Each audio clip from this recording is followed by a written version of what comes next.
Okay. Well, we're going to stand and sing a song together, so that it's really for our benefit, but if people hear singing, they'll come in too, so that'll be good. So stand with us. Or not. Yeah. Sing, O Church, Arise. So it's good you're standing.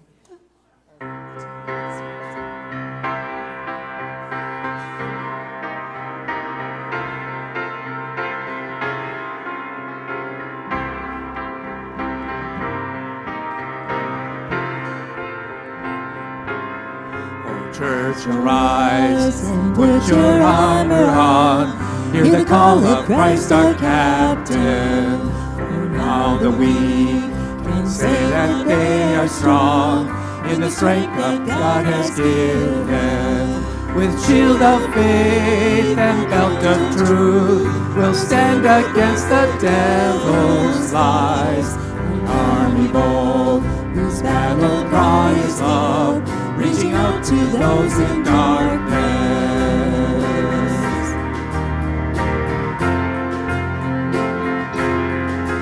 A war to love the captive's soul, but to rage against the captor. With the sword, we'll face the wounded whole. We will fight with faith and valor, and with trials on every side. We know the outcome is secure. The price for God, the price for which He died, an inheritance of nations. Arise, shine, for your light has come. Arise, shine, for the risen sun. Lift your eyes. We are His radiant bride. Arise, O church, arise.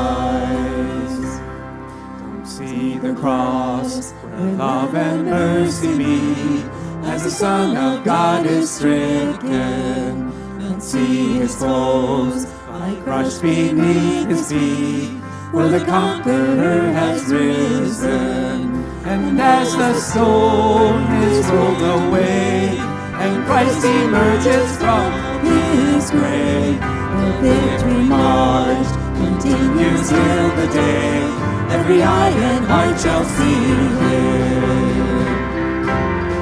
Spirit, come, strengthen every stride, give grace for every hurdle, that we may run with faith to win the prize of a servant good and faithful. And saints of old still line the way, retelling triumphs of His grace. We hear the calls and hunger for the day when with Christ we stand in glory. Arise, shine, for your light has come. Arise, shine, for the risen sun. Lift your eyes, we are His radiant bride. Arise, O church, arise. Arise, shine, for your light has come. Arise, shine, for the risen sun. Lift your eyes, we are His radiant bride. Arise, O church, arise.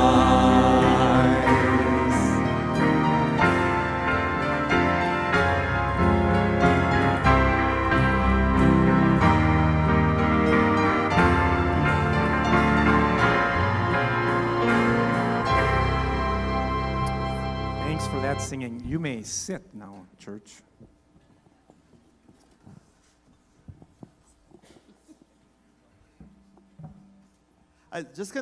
Two thoughts came to my mind as we did that song, number one. If you looked at those little letters on the bottom, Keith Gedeon Stuart Townend wrote that back in 2005, 17 years ago. And I remember hearing that song, thinking, oh yeah, nice song. And I'm sure Siri had heard it before. And then this summer, our dear friend, Pastor Brent from Open Door Church, decided we should use it at Range Renewal. And we realized, this is a really good song. And so now we incorporated it into our repertoire, and I know in my mind it's one of my favorites at the time. So on my list of at the funeral, my funeral, which will include now 62 songs they're going to sing.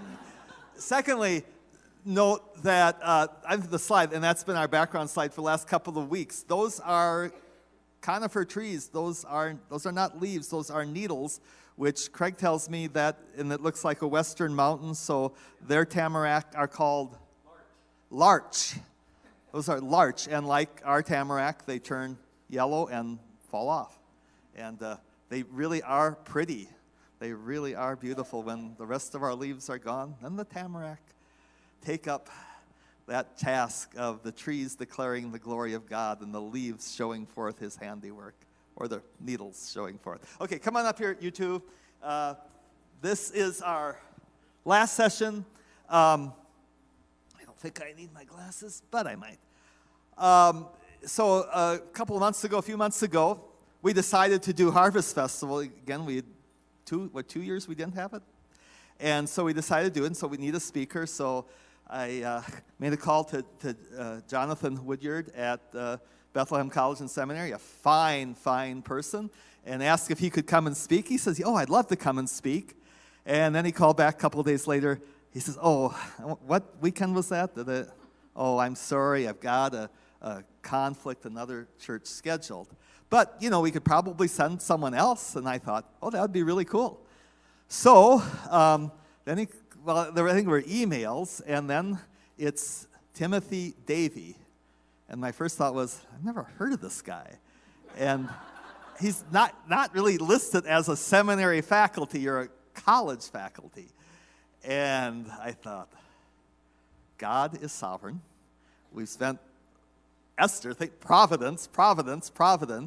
And I believe so. It is providential that this, just as Timothy said this morning, the guy at the door wanting to talk to you about his dog is providential. So is the fact that Timothy and Abby are here this weekend, and we've enjoyed it a great deal. And realize there's a lot of things in their story which I find encouraging, and I think you will as well. So I think that's the way we're going to approach it. Just you guys telling your story, and that will also lead to your school and your church and different things there. So let's start at the very beginning. A very good place to start. Timothy, get us from being born to Strasbourg in 2 minutes or less.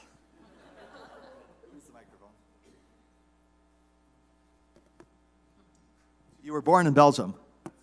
Is it on?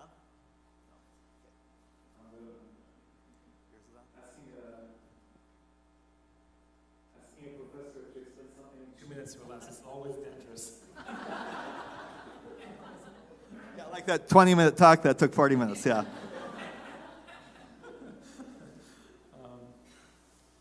have to practice the virtue of timeliness. I was born... Brevity is a virtue. Brevity. So try to be fast.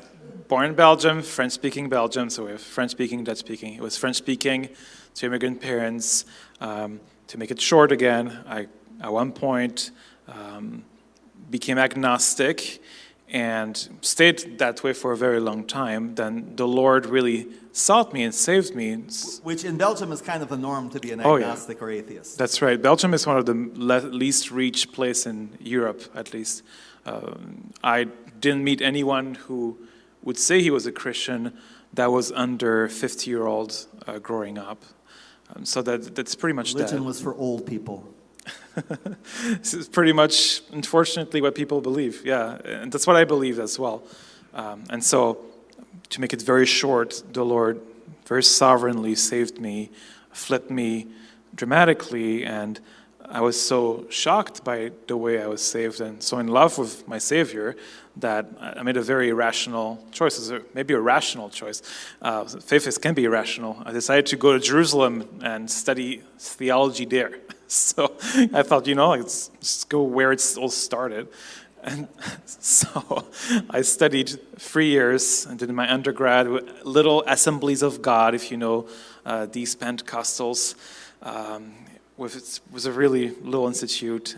They have a Bible Institute there in Jerusalem? Yeah, that's right, for French speakers. For French speakers, okay, so interesting. I did my undergrad there, which had a heavy emphasis in biblical languages, which will serve me later in my story. So afterwards, I was done with that, lived 3 years in Jerusalem, first 3 years of my Christian life, and then I decided to go to Strasbourg, because Strasbourg is the only faculty of theology in France and Belgium that actually can give you diplomas. Because of the state, they don't allow faculty of theologies to give diplomas. It's not real science, essentially. So Faculty of Theology of Strasbourg, because it was a territory that was German before World War II, when they got it back after World War II, they permitted the Alsatians, that's a region, to keep their laws, and one of the laws was to have a Faculty of Theology that is supported by the state. And so many evangelicals flock to Strasbourg to actually get a diploma that is worth something. So is the school there, does it have an evangelical flavor to it? Not necessarily. No, it's very liberal. Well, it's not the worst by far in terms of being liberal, but many evangelicals go to it and they are forced to be nice because we are their main clients. And so, by God's grace, I kept the faith, would defend papers on why homosexuality is a sin to my professors, and they did not bout me out of the classroom. They respected my opinion, and I defended it, and they didn't get angry. So sounds like a real luxury today, but that was possible. You get kicked out of school for saying homosexuality is a sin. No, I was not, and they were secular French people. So, I mean, she did take me aside afterwards. Say, it's a real hard thing, and I understand. Essentially, it was a paper. See, 2 minutes is too dangerous for a professor. It was a paper in which I went through every century of church history, and I found a quote, a big quote, from every church historian showing that we've always been we've always considered this a sin. Well, not against people, obviously, but we always considered it as a sin. We've always interpreted the Bible that way, even when homosexuality was really normal in the Greco-Roman world. Every century of the church, you can find a pastor, a theologian speaking against it. And so it was really objective. I was not saying that's my opinion. I was just saying, here's what has been the case. So it was a way to do an objective study while still defending my faith. And so she took me aside. I know you believe that, but it's hard. It's like, well, yeah, the gospel is hard. Yeah. And she respected me, so I was thankful. Okay, so we have Timothy as a graduate student in Strasbourg, France. And then way back home here in little St. Paul, Minnesota, we have this lovely young lady named Abigail, also known as Abby. How did you get to be a lovely young lady in St. Paul? So my family is originally from St. Paul, connected to 3M. I grew up in a family of Christians. My grandfather served as an interim pastor for a while. Speak into the microphone. Sorry. And my grandparents in particular were particularly influential into my faith. In college, I went to Bethel. There's a long line of Parkers who went to Bethel, which I hail. And while I was there, I had the opportunity to go to Senegal for a study abroad trip. And through that, I was able to meet, my grandparents had already known the Austins. Tim and Mary Sue Austin, who are from Beauvais, but who attend here sometimes because they're missionaries we support. Unfortunately, they were on furlough and here when I was in Senegal. But that connection was incredibly providential because about a year later, I had a random opportunity to go be a nanny in France for a surgeon and her daughter. And they just happened, the Austins heard about it and happened to know about the Emersons, who had just gone to Strasbourg to establish a church. And I had been praying before going to Strasbourg, France, that I would be able to find a body of believers. I was not able to find that in Senegal, and that was very, very challenging for me. And so I was in prayer so much before that, and I swear I landed on French soil, and I had a Facebook message from Carl Emerson saying, "Come to our church. We would love to have you." And so I was plugged in from day one. It was such a gift of God. So were you praying you would find a husband as well? No. But that happened. The Lord's sovereignty. Or he found you. Actually, before entering that church, Cal's church, essentially I befriended, let me go back. So one of my classmates in theology was a French woman who had just married an American man called Taylor from Arkansas. And the foolish man came to France not knowing any French. He just loved the girl so much he just came. And so Belgians were pretty good at English just because of our school system. So I befriended him, and so I became really close to him. And he is the one who very providentially invited me to that church. And I still remember going in front of the door. I had achieved great satisfaction in singleness. And I'm not joking, about real spiritual victory in that. And I remember praying against finding a wife. So I'm proven to be a fool too, like Taylor. Or God has humor. You can take whatever conclusion you want. Okay, so we're in Strasbourg. Timothy and Abby meet. You became engaged there and made the plan, or how did how did you get married from meeting in church? On our last time of us, the last evening that we both were going to be in Strasbourg, this young man decided to ask me out. And so He fell into weakness. fell into weakness. So we entered a long-distance relationship right away, which the Lord blessed.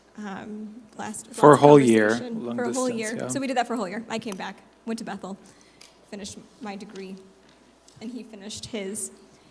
Then the Lord brought him to Minnesota.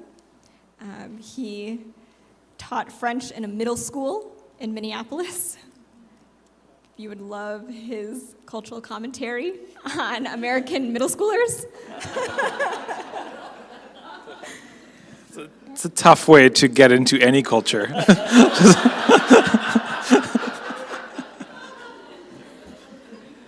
But by the end of that year, we got engaged and then married by the following summer. Okay. And how long, then you ended up at Bethlehem. Mm-hmm. Did you end up at church there before you were teaching? Okay. That's right. So at one point, we ended up attending downtown, the downtown campus of Bethlehem Baptist. And as I was there, essentially, we befriended Dieudonné, who is now in Cameroon, with the Bethlehem site of Cameroon. What is his name? Dieudonné. Dieudonné? Yeah, that's pretty good. Okay. Dieudonné, it's French, even though he's an English-speaking Cameroonian. Accents. Brett said, our Heavenly Father. How does he say it? No. Say it, Father. Father? Father. Yeah. Brett thought you were saying fatter, and he wasn't sure what that meant. Our fatter. Yeah, the TH sound is still a struggle. We digress. Okay. So we befriended him, and essentially Dieudonné wanted us very soon, very early on, to be joining him eventually at Bethlehem, Cameroon. Back then it didn't exist, it was just a dream. He was still teaching at Bethlehem College Seminary, Minneapolis. And so he asked Brian Tabb, who is our dean, you should probably try that guy out. I mean, he has a my MA, my French MA is basically worth a THM here. I did write a thesis and I did defend a thesis. So that's enough to teach. You were qualified to be a teacher there. Exactly, right? So it's enough. It's not PhD, but it's just right under. Try them out. Try them out here before we could even think about having them in Cameroon.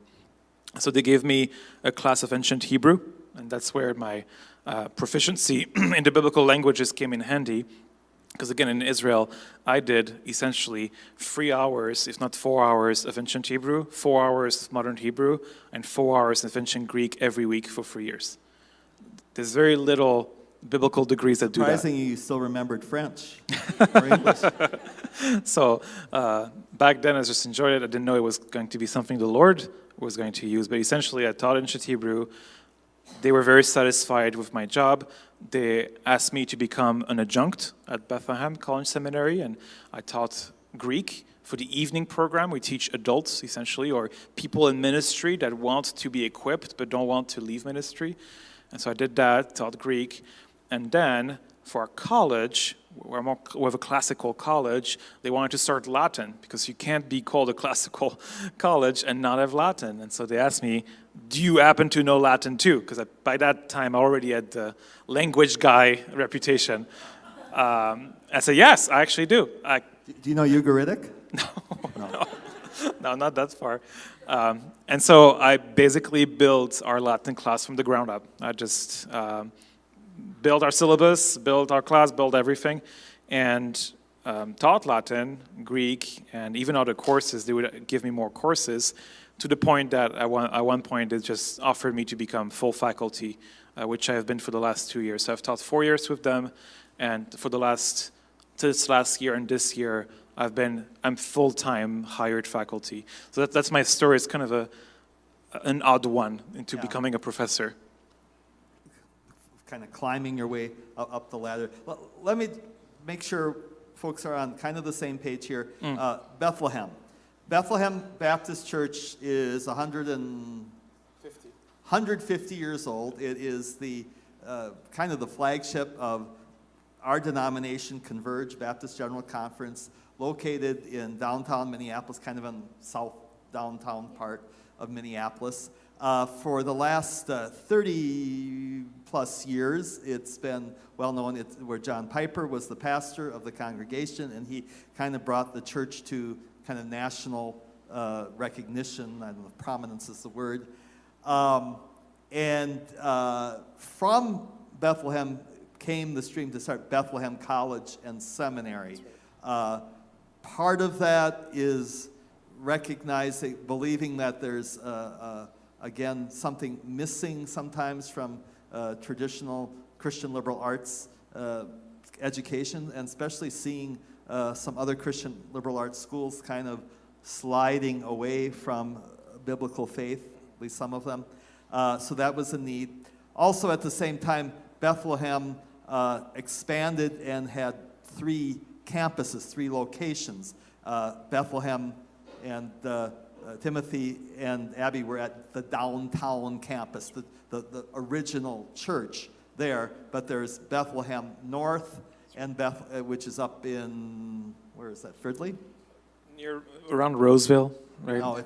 First Roseville. I think it might be Fridley. It's north. Yeah. And also down south in Bloomington, I think. Bloomington there. Sounds about right. And something like where Holly, Dana's sister, and Phil are involved at Bethlehem South. And just like that, the churches are in process of becoming 3 separate churches now. The vote has been approved 2 weeks ago. So they'll be still very much who they are. Yeah. That's not going to change, but they're not going to be linked in the same way. That's right. And it's a good thing. It was not a controversial thing. We voted at 95% of votes, so we all wanted that. Yeah. And you said the main thing is that if the South Campus wants to make a decision, they don't have to wait to get approval of the boards at the North Campus and the downtown who don't know anything about what's going on. Okay, so that's Bethlehem. It's, you know the average attendance now downtown? It's a good question. I think probably between 500 and 700. Yeah, which is a little like smaller from what used to be some. Yes, right. I think you'll find a lot of Twin Cities churches post-COVID are Yes. much smaller attendance than that they had before. And I think between the 3 campuses, it was close to 3,000 Yeah. at, That's or, significant, or yeah. more at a time. So we'll use this to say a little bit more about Bethlehem College and Seminary, because that's what you wanted to talk about this session. Why don't you, again, just a brief history of how the school got started and kind of what's unique about their philosophy and how they do things. So the school started very humbly under the leadership of Pastor Tom Steller. Some of you, I think he came here, Yeah, right? Tom in the past. Steller was here a number of years ago. So Pastor Tom, we like to call him the Pastor John's shadow guy. He was the one behind the curtains who actually made things happen. Pastor John was a dreamer. Pastor Tom was a doer. And so he doesn't get enough credits. That's why I'm mentioning that on purpose. And so he is the one that actually started Bethlehem College and Seminary. And when he started, it was very humble. It was called TBI. Forgot what it stands for. And it was just a few... The Bethlehem Institute. Is it? Okay, wonderful. So it was very small. It was essentially a glorified Sunday class, right, of sorts, a Sunday class curriculum. And little by little, they ended up creating a self-awareness of what we want to give in terms of education and switching to a more and more official type of schooling. So we became, at one point, Bethlehem College and Seminary, which essentially are 2 different things. So it's a group of 2 things, which have 2 different identities, Bethlehem College and Bethlehem Seminary. So Bethlehem Seminary is really all about training shepherds. That's really our motto, training God-type, pleasing to God-type shepherds. Whereas the college is open, and it's only open to men, obviously, elder qualified people. Whereas our college is really open to everyone. And it's teaching essentially the great book in the light of all the great books. So the great books in the light of the great book. That's not the way we say it. So the great books in the light of the great book. And so this college curriculum is really classical. So we really teach them the basic of rhetoric. I'm teaching rhetoric this semester alongside Latin. They will be taught logic, the introduction to philosophy, church history, of course, the church fathers, medieval theology, Reformed history quite a bit, systematic theology, missiology. It will be a very thorough program, and this program is really open to both young men and women in 18 usually that come, and they want to do those 4 years, sometimes do something else completely afterwards. I'm spending more time at the college because the seminary usually is more known, whereas our college has not always been well advertised. We have a student, for example, one of my students, Grace Heavens, who from the start, when she came, she knew she wanted to do those 4 years to become a solid Christian and then to go into politics. And so she's already actually in politics, working with the Family Association of Minnesota. She's Jeff Evans' daughter. Yeah, essentially. So with another student, Josh Boyam, who was one of my mentees, that's another thing about being a small school. Every professor mentors students, and we designate. So and mentorship is, real mentorship is, I invite them over and come eat at the home, and you stay until you want, and we just talk and pray. And so one of my mentee, Josh, wants to simply go do a business major afterwards. So the college is really open. We just want to create good, tough Christians with deep roots who can evaluate things fairly, anything fairly, observe accurately, feel rightly. That's some of our virtues that we have. And go into the world and be whatever the Lord is calling them to be. And so, yeah, that's the vision for the college. Yeah, let me, again, most of you understand exactly what he's talking about, but let me make sure we're on this same page. Seminary, not cemetery. Seminary is where pastors are trained, and theologians and a few others. It is a graduate school. You have to have a bachelor's degree in order to be part of the seminary. So that's a very specialized, master's program, and usually 3 or 4 years. 4 years at Bethlehem, and that they have kind of they limit the number of students in that program. How many are allowed in the program? Do you? It's hard to know. I think about 20 perhaps per year. Per cohort. Per cohort. Yeah. So the seminary is really graduate. Again, college is undergraduate. Anybody can come. If you're 18 and you have, breath and desire, you and can come. the idea is that they want 20 people to be a cohort that they would be encouraging each other, Yes. As well as learning from the professors. That's right. Yeah, college is an undergraduate program. You need a high school diploma or the equivalent. And most of your students are 18. You don't have a lot of non-35-year-old people coming to start. I would say 35 would be the upper limit. We have some students who came to the college who were 25 or 28 later in life and do want the college education, but that will be the limit. Okay. And how many students are there in the undergraduate program now? In the college, so this year we had 14 students, which was our lowest year in years because of COVID and many other things. It's really across the United States. All schools have seen lower. What was the highest pre-COVID? Do you know? I'm not sure, but I would not be surprised if it was 30 or something like that. Because what happens is that we divide them into 2 cohorts. So essentially, the undergrad at Bethlehem College is more people. So we always have 2 cohorts. So 2 of 20 is our maximum, I think, probably, so 40. So, again, very, very small school, but unique in that, its focus is it's not a technical program. You're not, for most people, they're not getting a degree that, well, okay, now I'll go get this job. It's providing that solid biblical foundation from a classical training, which, almost, years ago, that was the old Bible college, and really Moody, Oak Hills had that you go here for 2-3 years, whatever, you get that foundation, then you might go on for wherever. This is providing not only that biblical, but also the classical, which is that's a whole other topic of understanding of classical education. That's a significant part of in Christian private schools and homeschooling as well, following a classical model, which for simplicity, do you use Latin? If there's Latin, then it's classical. But that's a whole other topic, and we're not going to get bogged down in that. Go ahead, say something. One other unique thing about Bethlehem is that they offer every student the Solid Joy Scholarship is what it's called. And so right now, as we all know, college education is very, very expensive and only climbing. And so Bethlehem, with the help of supporters, offers this scholarship to every single student so that their semester is only $3,500 a semester. So a year, about $7,000. So most of the money being paid by our generous donors.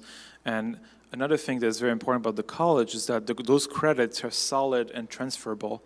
So we've had students who go on to do master's, graduate studies in very different things, but their bachelor's of arts is accepted fully. So they can jump to graduate studies right away. And that $7,000 a year, that's tuition. Yes, tuition. $7,000 tuition. I think some of you are better. I think it's close to $30,000 at Bethel right now. I think. Probably. That's usually the range of education. Yeah. So it's considerably less expensive. So. And again, it's only because of donors. It costs us a lot of money to educate a student, much more than what they end up paying. And I think that $7,000 is that may even be less than University of Minnesota right now. I'm not aware of it. It probably is, again, because it's a donor-based system. Yeah. It costs us, I think, around $20,000 per student, $20,000 a year to educate students. So imagine, we're making them pay. We're at a loss, essentially. We're working at a loss. Yeah. So that's one of the reasons they sent Timothy up here, do recruiting, they said. So, and I think actually we'll probably, some other, would be great for us as well as for just the homeschool co-op to be aware of that option. And Timothy said most of your students are homeschool. Yes, we have products. students that end up in the Bethlehem College are homeschoolers, and very happy ones. Happy homeschoolers, good. And also, I mean, that might be, we're not film, right? It's also a good place to find, a biblical spouse. So that's what we've seen. Those homeschoolers are very happy. Sometimes they come from communities where they were the only homeschool, the only Calvinist home, or something like that, and they go there, and lots of biblical and virtuous So if you've struggled with the Lord and you have finally reached that point that you're content being a single, do not go to Bethlehem College. I should say it was half a joke, but we do have people who stay single and just they want to focus on their study, and we do encourage They want to that. focus on the academic part. Yes. Okay. So we do have that. But Very good. we've seen lots of lovely couples, and they dream about mission, and then they go and they go to be serving the Lord somewhere. And we've seen a couple like that. They met at Bethlehem. They're still strong in their studies, and they are now preparing to go to Japan, to be missionaries in Japan. So Every end of January, beginning of February, myself and Pastor Mark, usually, and Craig and Siri, and Brian's gone, a few others have gone to the Bethlehem Pastors Conference, which is now sponsored by Bethlehem College and Seminary. Just the last few years, it used to be sponsored by the church, then by Desiring God Ministries, but now by the college and seminary again. And we're very grateful. I'm very grateful for just the encouragement and inspiration and other things that come through that conference every end of January, beginning of February. Want to say anything else about the college? I'm going to move. I will say the one thing we observe is a pretty unique relationship, I think, between, you already mentioned mentor, but just in general, between the faculty and the students. Faculty, it's very family. It's very much a family. it's a community, really, and it's wonderful because one of my Latin students, I learned, he told me essentially, that he organized a breakfast and prayer before my class at his home. The guy is barely 19, and he's organizing all of that, and 30 of those students are going there. It's really wonderful. And he said, do you want to come and give the devotion? I mean, I've been giving it, but I'm overwhelmed, so would you want to come? And I did, and so I went with my students to get breakfast at his place. It was all messy, and they were all over the place. And then we all ate, apparently. I mean, it worked. We all ate something. And all had coffee. And then we prayed, and it was just a wonderful time of prayer all together and kneeling on the ground all together in that little home. And then we went back to Bethlehem to have Latin class. And that was just, you can't see that at big schools. It's something that only happens when you keep your numbers small on purpose to make that kind of relationship happen between you and your professor. Yeah. Brian has a question. It's in person only, right? That's the other reason it's smaller. There's no online. There's no online Bethlehem College. It is an in-person thing. Although, Yeah. Do you do after-hours classes? So we have an evening program which will be attended by people usually from 25, that's the youngest, to 70 we've had essentially. And this evening program it's a third Bethlehem. It's a weird thing. It's technically part of the college, but it's really its own thing. So we have a seminary, we have a college, and we have an evening program. And so that will be the evening program that will be attended by all the folks, and it will still be in person though. So to respond to your question more precisely, we absolutely refuse to go online, even if it's profitable. We see it as a betrayal of our vision to teach and bring mature students to be mature disciples of Christ in a loving, face-to-face relationship. We see it as a betrayal, and so we know it's efficient. Other schools are doing it, we're not judging them, but we would rather take the loss and continue in person. We're doing it the right way. Well, we do believe that. I mean, Yes. we're not you cannot judge the others. I think yeah. most would say, yes, it is better to be in person. Right. But we're doing it, okay. Right. And so you have this very nice position of teaching at Bethlehem College, but you don't want to keep doing that. That's right. So right now we're fundraising to go join our Bethlehem site in Cameroon. So join Dieudonné and live there and teach there and essentially elder the church that is there as well. So that's our plan so far. They're going to be missionaries Yeah. to the country of Cameroon, where they will be. Bethlehem has been in the process of starting this seminary.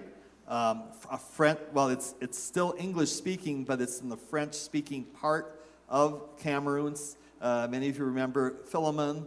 He was teaching at the Cameroonian Baptist Seminary, which is in the English part of Cameroon, but the vast majority of the country is French speaking, and so this would be a wonderful thing for that country and different parts of Africa, French speaking Africa, to have a seminary. So that's the dream, and Timothy and Abby will be going as the first mission and first full-time faculty from the West to do that. So they're hoping to leave by this August, essentially.